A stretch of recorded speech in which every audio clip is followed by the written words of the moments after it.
Hey, welcome back to Pop Culture Graveyard. I am Hollis, and this week I want to discuss the 30th anniversary edition of Nirvana's Nevermind. It is quote-unquote newly remastered. I'll talk about what that means. And it is proving to be an extremely limited edition. How limited is this release? No one knows. But is this record worth your time? It may not matter if they're all sold out, but I'm going to give you my thoughts on the sound of this album, the package in general, as well as how it stacks up against the Bernie Grundman mastered edition, and we'll speak a little bit about the controversy in general that this edition has stirred up. So load up on guns and bring your friends, because we're going to be discussing the 30th anniversary pressing of Nevermind.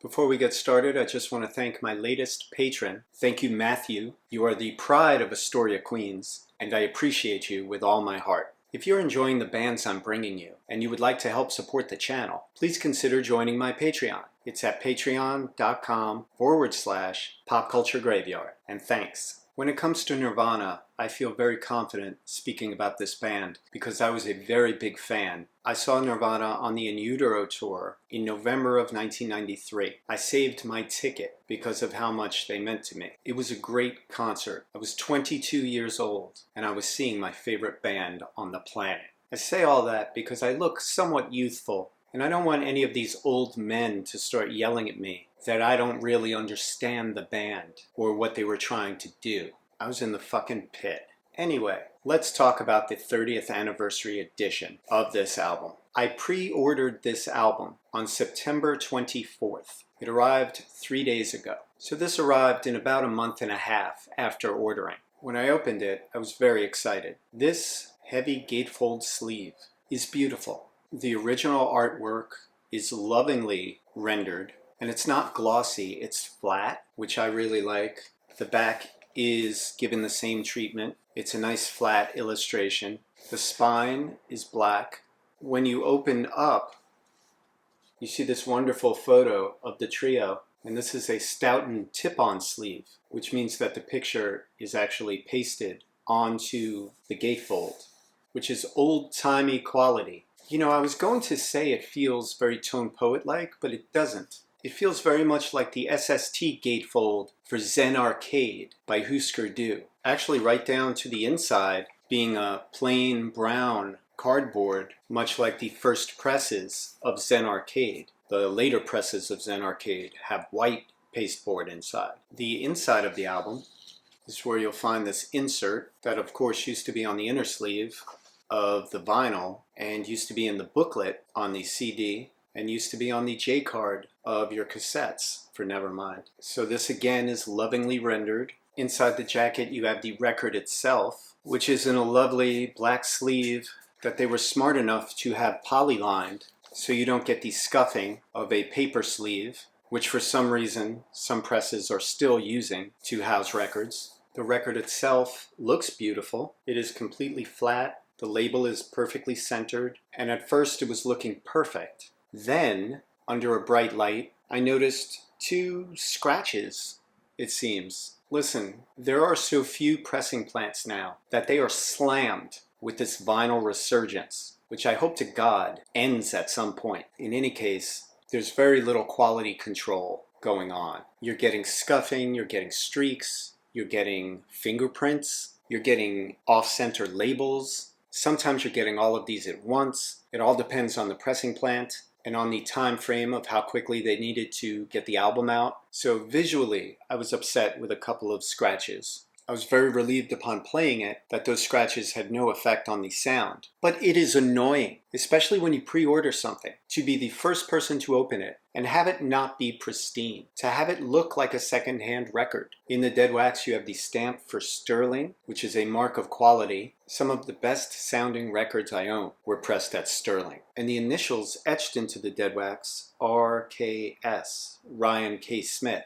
Ryan Smith is a wonderful mastering engineer and lacquer cutter of the highest order. He is definitely a name to trust. The label looks very nice, except one funny thing that people have commented on. You see the DGC Everybody is assuming there was a terrible mistake made because that unsightly website is on top of the DGC and it just looks terrible. And the really stupid thing is there's no need for it up there because it's already in the all rights reserved line that is very neatly put along the bottom of the label in a circular pattern. So that eyesore is even twice as pointless. Finally, inside you get this wonderful 7-inch, which is made of Endless Nameless, Even in His Youth, and Aneurysm. Endless Nameless was a hidden track, not on the first CD pressing, but the second CD pressing on. The band wanted you to think your CD had ended with something in the way. And as you forget you even were playing a CD, 10 minutes later,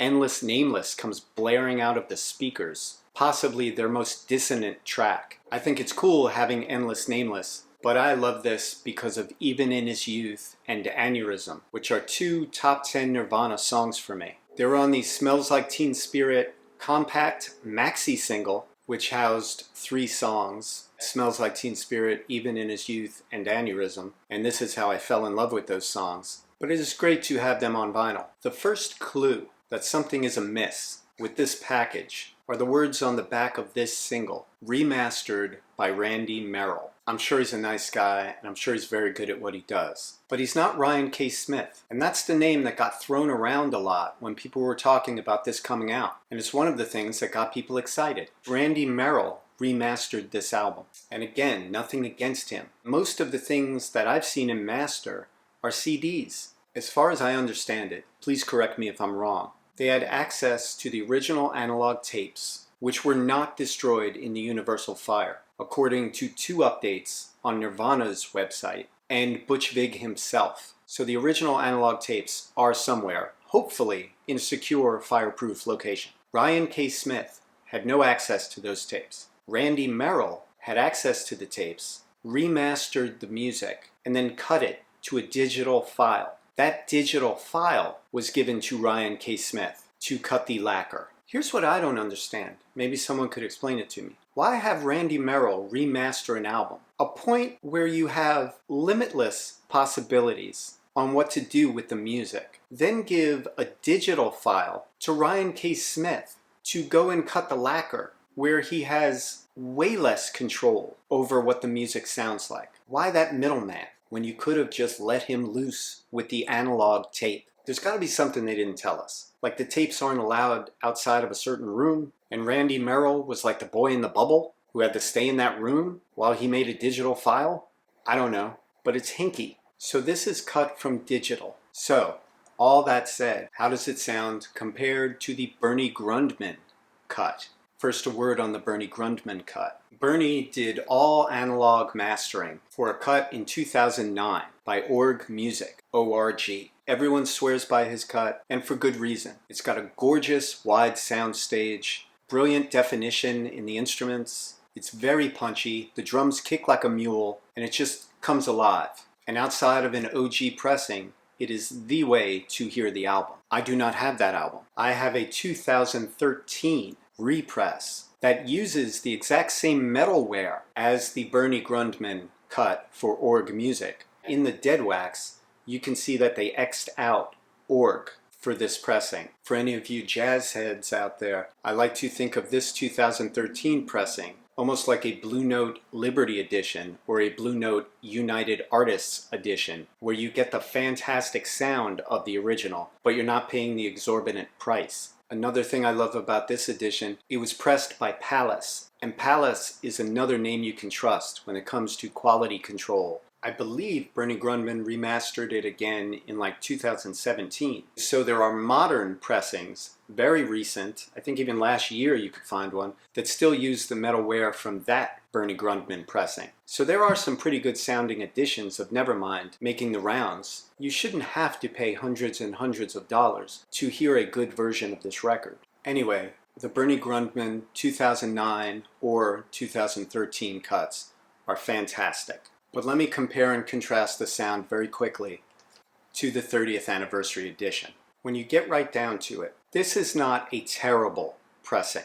It's not an overwhelmingly great pressing. Here's what I think about this pressing. It sounds like it was mastered for the Spotify generation. A group of kids who grew up streaming music in a way that I never did. This pressing has been eviscerated in online music forums by audiophiles with very high-end stereo systems that very rightly champion the Bernie Grundman cut. And on a system like that, this pressing doesn't stand a chance. This is sort of compressed, aka squished. It does not give you the separation or the breath that you are hoping to hear on a super expensive system. But this is a pressing for Joe and Jill public who listen to their records on a mid-level stereo system or a starter audio system. And that's the kind of system and audience where this pressing is set up to succeed. Some people think you need a high-end system to do any sort of comparison between two pressings. I am of the mind that when it comes to shootouts, high-end stereos inform the listener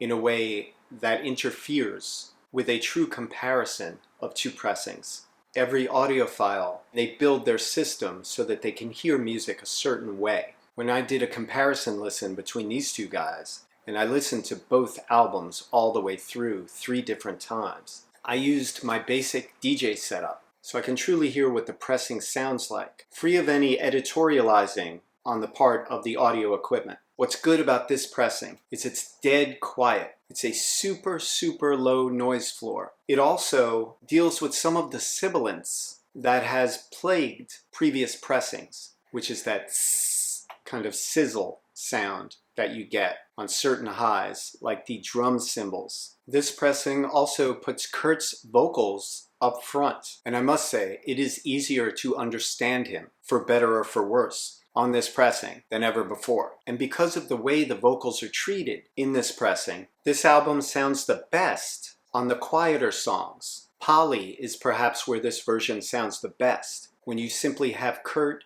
and a guitar, which is a stripped down enough song to allow this pressing to shine. Even in the quieter sections on louder songs, this will bring out some nice colors, such as the final hummed vocals that end the song On a Plane are pitch perfect and haunting. Speaking of haunting, the cello in Something in the Way is gorgeous here and provides a lovely bed to the vocals without fighting them. In the breakdown section of Drain You, where Kurt is saying you,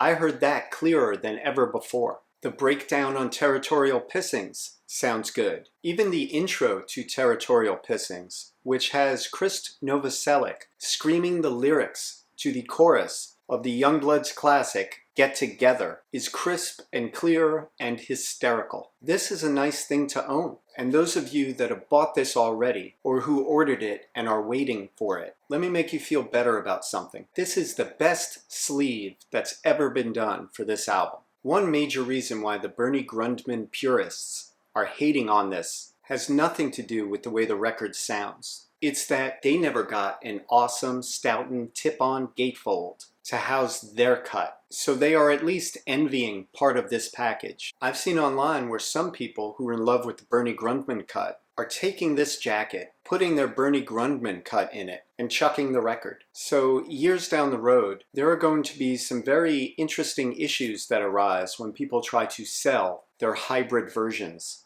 And this pressing may prove even rarer then. This also seems like a really silly hill for audiophiles to die on. It's a grunge band, and Andy Wallace brightened the album so much when he mixed it that who's to say this isn't how it would come out if it were done today? And I don't understand being that upset when various Bernie Grundman cuts are still wildly available. This isn't George Lucas putting some CGI character into a movie you love and then getting rid of all the copies of the version you love. Go get a Grundman cut if you want a Grundman cut. But I see no reason to rain on the parade of people who are used to hearing music this way. And I got news for you. I think this is the future. Classic Coke, new Coke. Bottom line, if you do not own this album already on LP or CD, and you are not an audiophile with a high-end system, you're probably going to like this a lot. At the very least, it is a collector's item.